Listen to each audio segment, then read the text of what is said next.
Hello my dear students, in this lecture we are going to learn theory of relativity.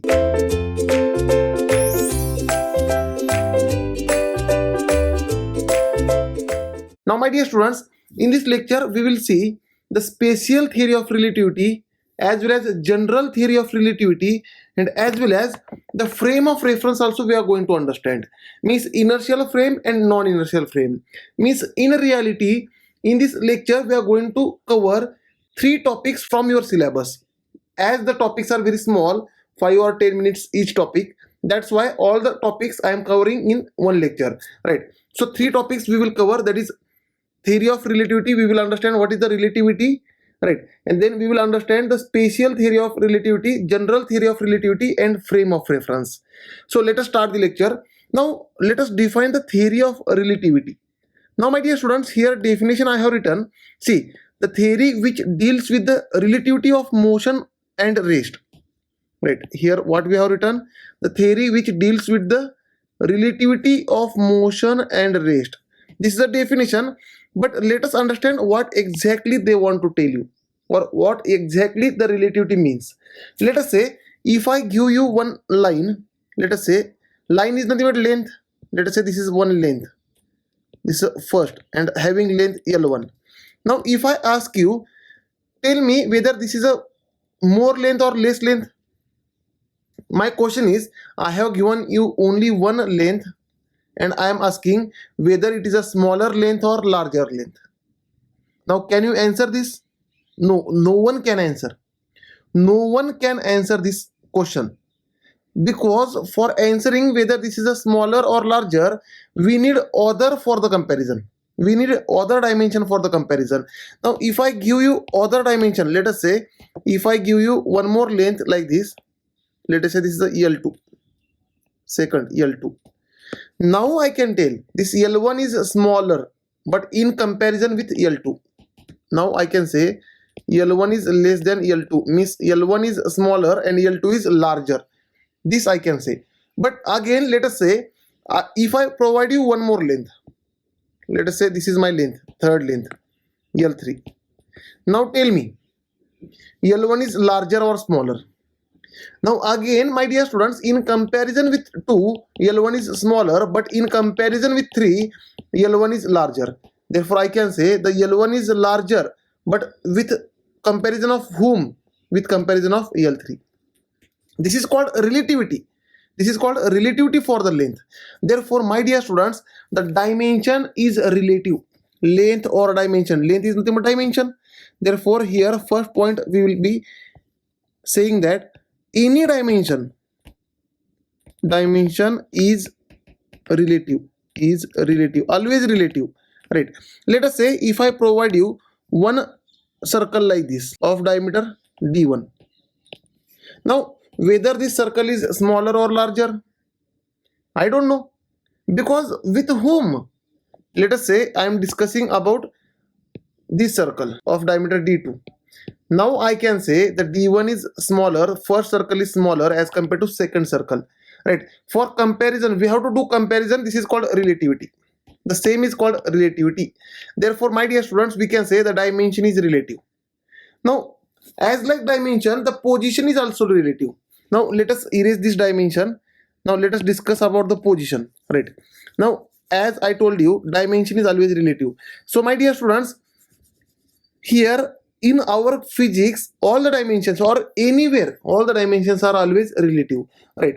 Now you say that the ant is smaller, but in comparison of whom? In comparison of you.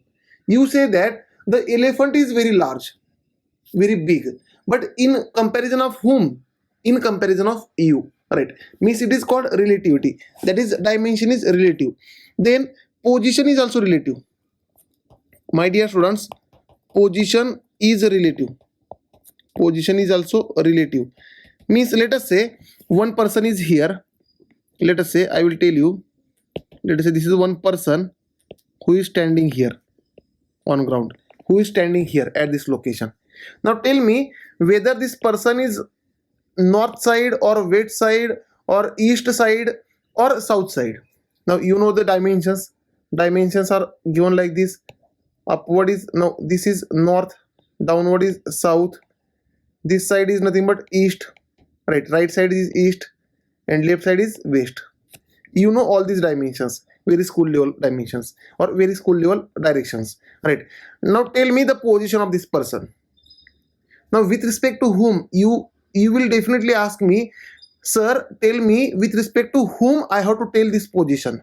Let us say one person is here, this is the first person, and let us say second person is standing here, second person is somewhere here, right?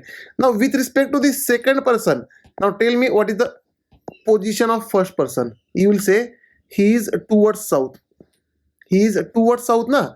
With respect to second, one is towards south. Now means he is towards south. Now let us say the person is standing here, third person is standing here like this. Now with respect to this third person, what is the position of first person? With respect to third person will say, no, person 2, you are saying wrong. The person 1 is towards east. The third person will say, person 2 is saying wrong, person 1 is towards east. Now again the person who is standing here, let us say the person is standing here, fourth person will say 2 and 3 are saying wrong, he is towards west, and the person who is standing somewhere here, let us say this is the fifth person, right? He will say all 2, 3, 4 are saying wrong, the person 1 is towards north, right? But my dear students, in reality all are correct. In reality, person 2, person 3, person 4, person 5 all are correct, no one is wrong. This is the beauty of relativity, theory of relativity. In a theory of relativity, no one is wrong, all are correct, but all are different, right? Because with respect to whom, we have to say the relative positions. With respect to previous position, he is towards north or south or east or west or right or left or down or upward, right? Or northeast or any other direction. Depending on any other direction you have to tell. Means position is relative. Now my dear students, likewise position, time is also relative. So let us discuss about the time, right? Now my dear students, third point I will discuss here, time is relative.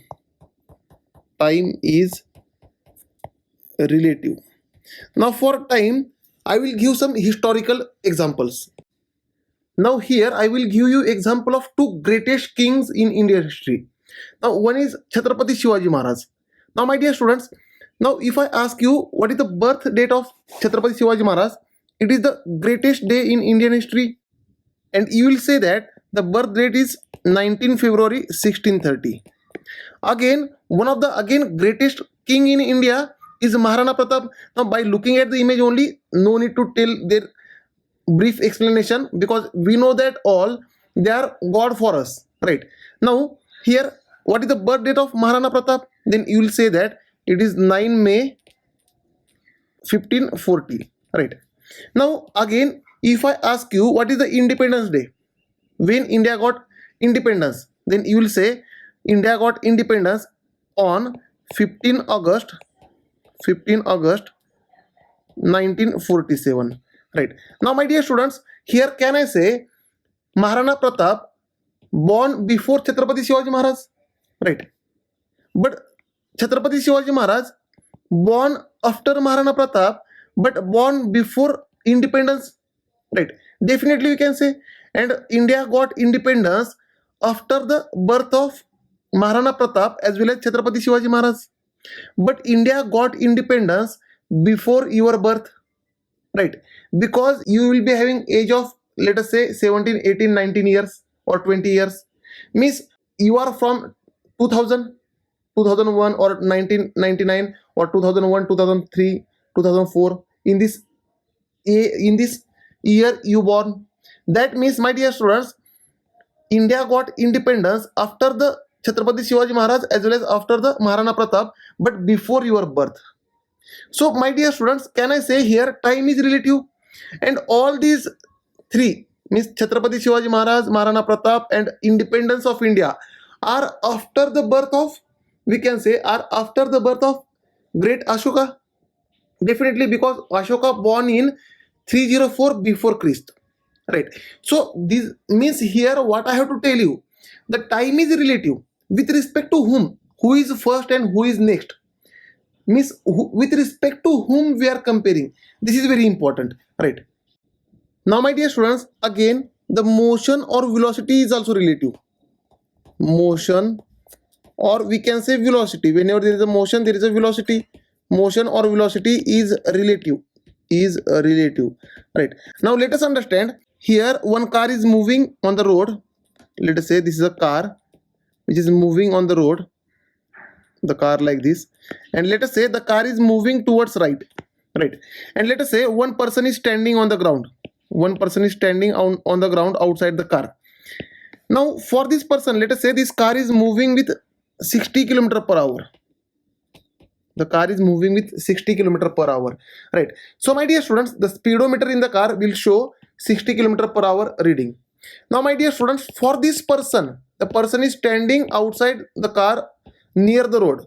For this person, he will say that the car is moving with 60 km per hour towards right, and the person is correct, he is not wrong, he is correct, right?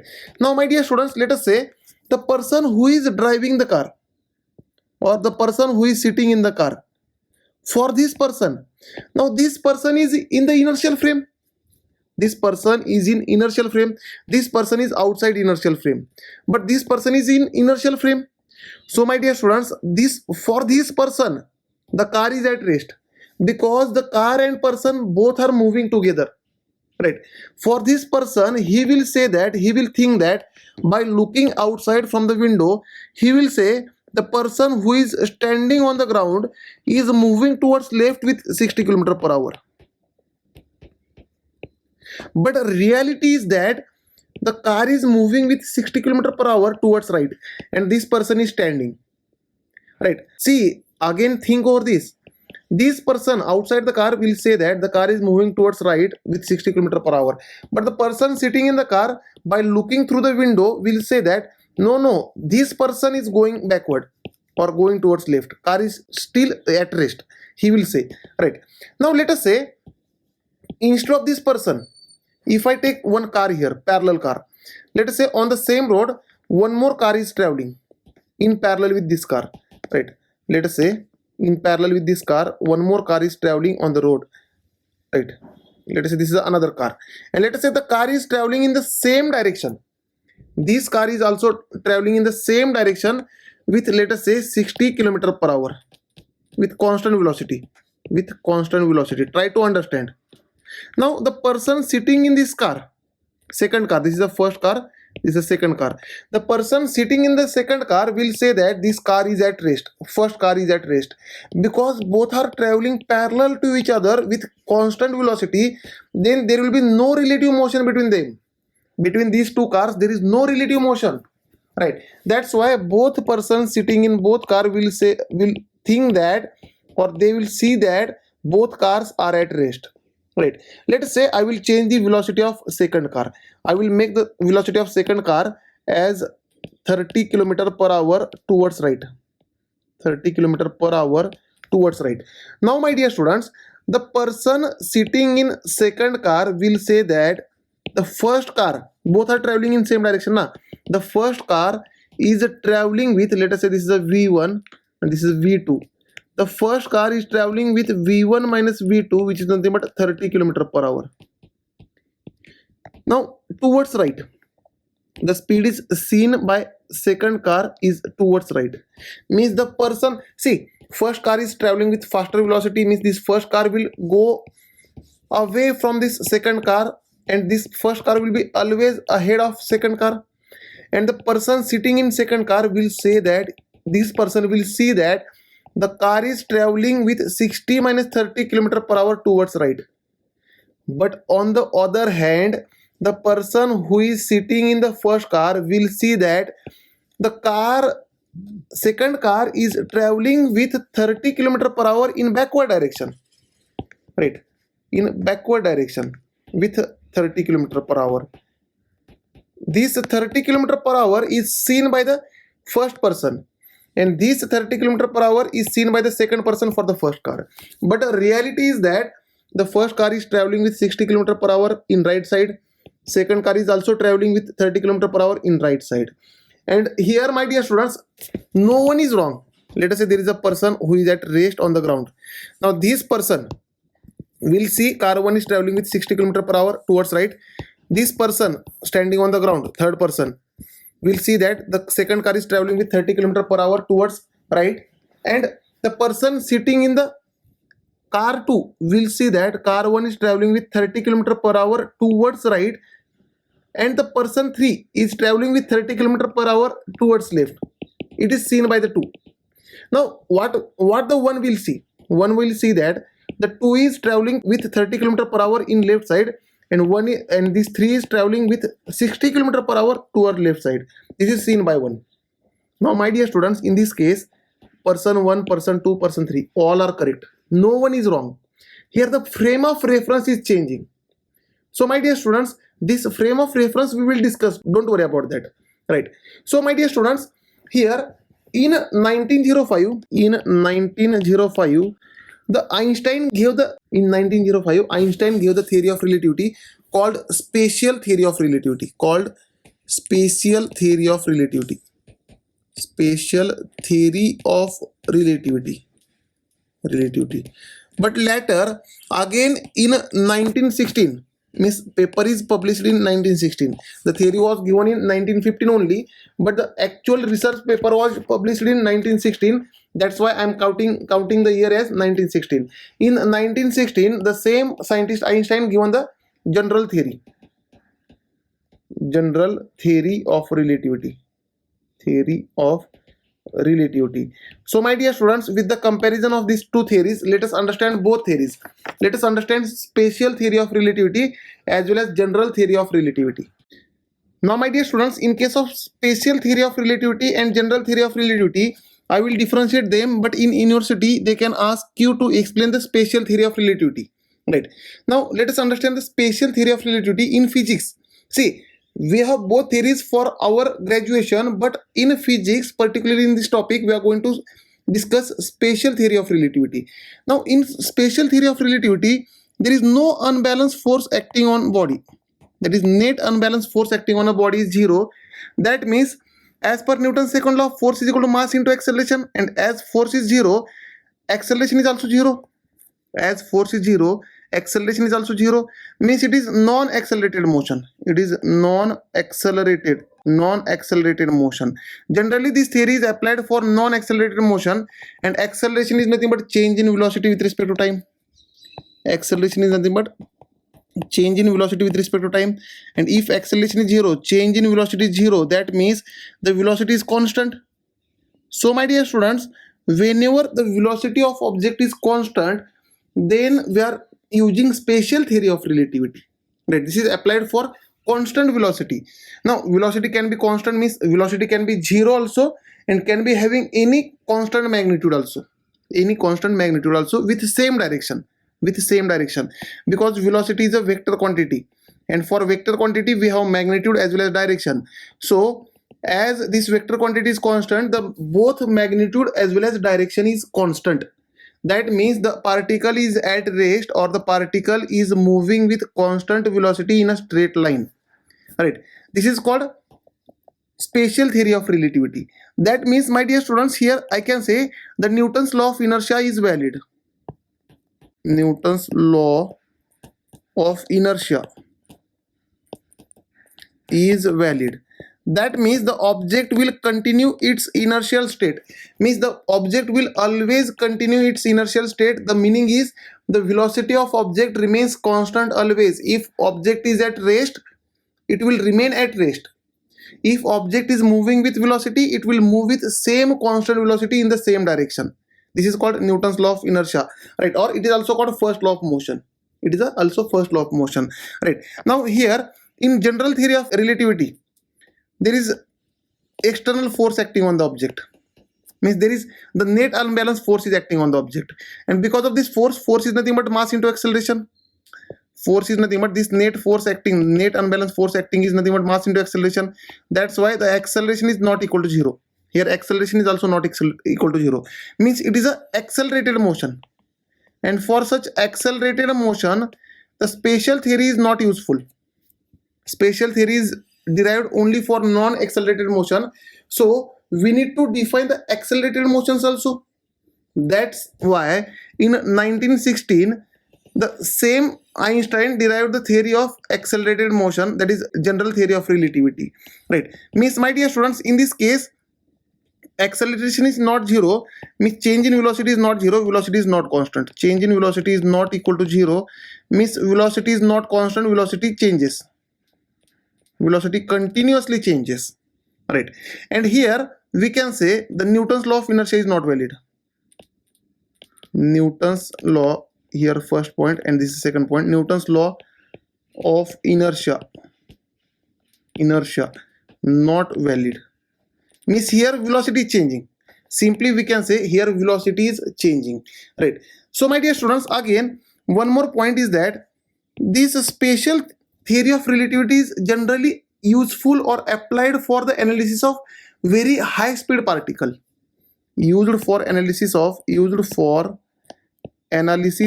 we can say analysis of very high speed particles, such as, for example, light speed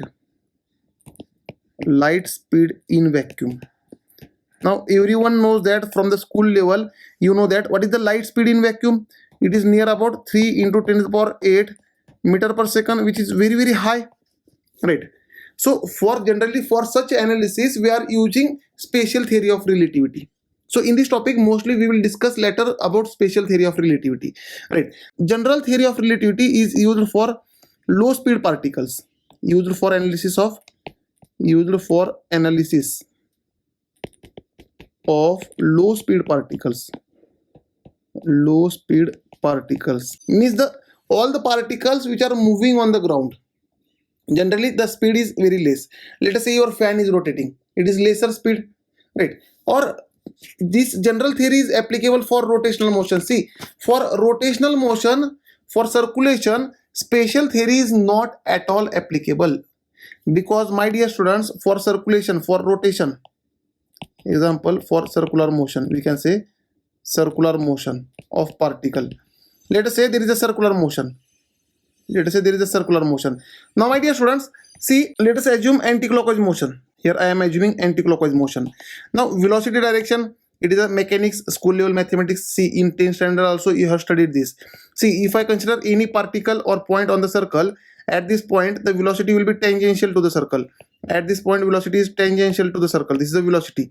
At this point velocity is tangential to the circle. For circular motion, velocity is always tangential at the point on the circle. Right. This is the velocity direction. Let us say it is moving with constant speed. Let us say this is rotating with constant speed.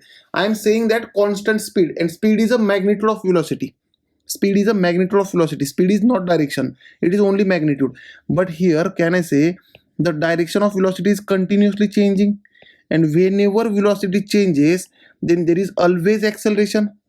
My dear students, whenever velocity changes either in magnitude or in direction, or in both magnitude as well as direction. When we can say velocity changing? If magnitude of velocity changes, we say velocity changing. If direction of velocity changing, we say the velocity changing. If both are changing, we say velocity changing. And whenever velocity is changing, it is always accelerated motion, means acceleration is never zero. It is always accelerated motion. Right. So there will be a concept of centripetal acceleration and tangential acceleration that you have already studied in mechanics. So don't worry about that. Forget about that. Remember one point, circular motion is always accelerated motion, and always general theory of relativity is applicable here. Right. I hope you are understanding this. Right. And for low velocity particles, we are using general theory of relativity. Now my dear students, this spatial theory of relativity is also called Newtonian relativity. This spatial theory of relativity is also called Newtonian relativity. Right. Sometimes they can ask you explain Newtonian relativity. The same is there. Spatial theory of relativity is called Newtonian relativity. Right. Now my dear students, For the analysis of accelerated motion, changing velocity, let us say against gravity, motion against gravity means upward motion and downward motion is always accelerated motion.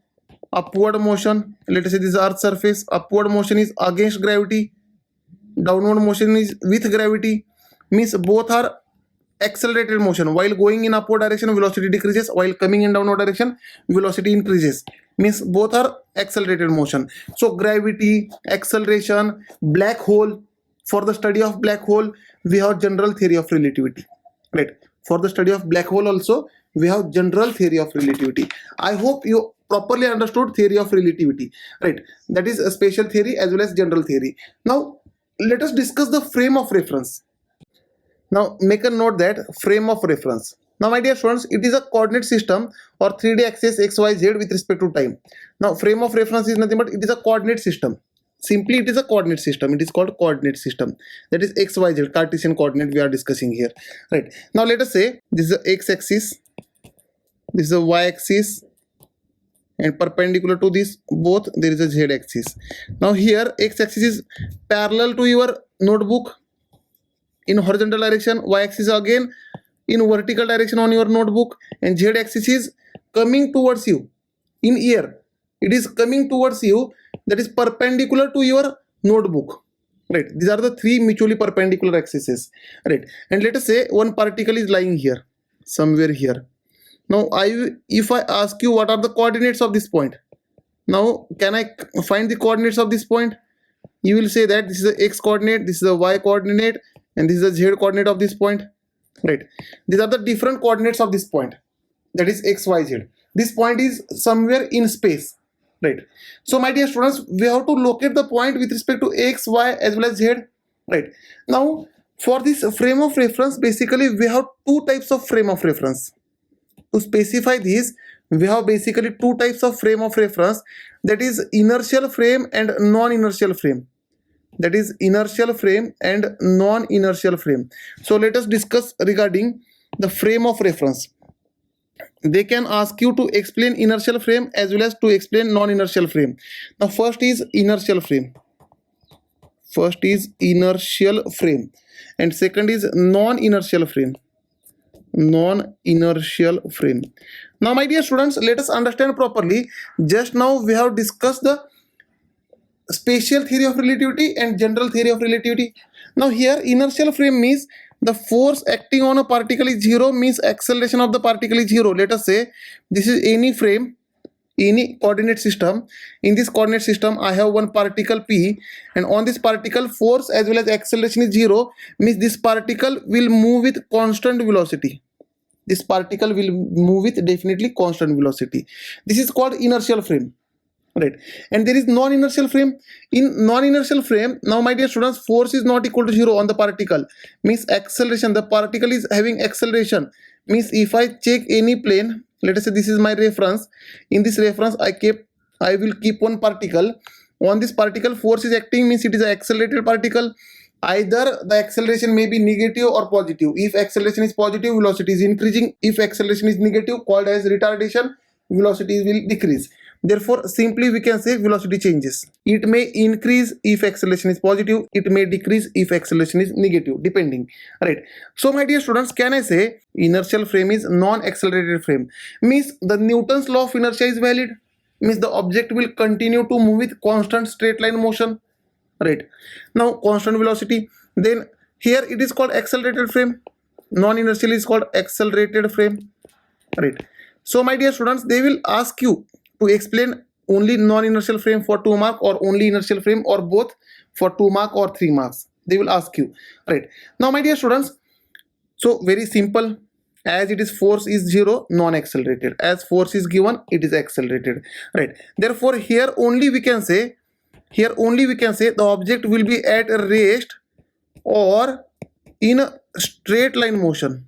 In a straight line motion, definitely, because if there is a circular motion, definitely the direction of velocity is changing, means as direction of velocity is changing means velocity changes, means it is an accelerated motion. right? And there is always a centripetal force towards center that you will learn in mechanics. Don't worry about that, right? And here we can say examples for non-inertial frame. Examples are rotation. Rotation is one of the example of non-inertial frame, right? It is one of the example. And this inertial frame is applicable for, just now we have explained, it is applicable for very high speed, right? When your speed is very high, this non or inertial frame is applicable. We can say inertial frame is applicable, such as light, the speed of light, we will apply inertial frame. And this non-inertial frame is applicable for very slow speed, right? Such as the motion of planets. Now the planets are revolving. For applying the theory or the frame of reference for the rotation of all planets, we are applying the non-inertial frame. And for the motion of light, we are applying the inertial frame, right? Now my dear students, again one more thing I want to tell you here. If they ask you the earth is inertial or non-inertial frame, if they ask you earth is inertial or non-inertial frame, now my dear students, earth is continuously rotating around sun, as well as continuously rotating about its own axis. Now the rotation about sun is called circulation, and rotation about own axis is called rotation. Whenever earth is rotating about its own axis, it is called rotation. If it is rotating about sun, it is called circulation. And as it is circulation or rotation, earth is always non-inertial frame. Understand my dear students what I am saying. Earth is non-inertial frame. I hope you understood this inertial and non-inertial frame. These points you have to explain in the examination if they ask you question on these points. Thank you dear students. In next lecture we will see Galilean transformation.